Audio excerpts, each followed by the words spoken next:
kūrybinio mąstymo penkiakovė yra labai smagios komandinės varžybos, padedančios susibendrauti komandoje ir puikus būdas praleisti tiesiog gerai laiką.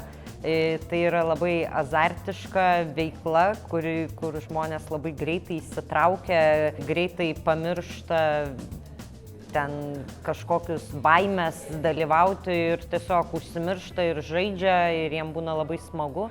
Tai kūrybinio mąstymo penkiakovė aktyvuoja ir lavina 5 mąstymo tipus, kas yra loginis, analitinis, strateginis, divergentinis ir kritinis mąstymai. Ir taip pat aktyvuoja ir lavina 5 kūrybinio mąstymo įpročius. Tai yra vaizduotė, smalsumas, atkaklumas, nuosekli praktika ir bendradarbiavimas.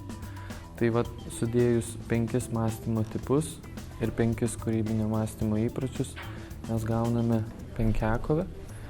Ir siekis ir tikslas šitos penkiakovės yra sukurti tokią užduočių visumą ir tokius scenarijus, kad maksimaliai žmonės bendradarbiaudami komandoje galėtų aktyvuoti ir lavinti šituos mąstymus.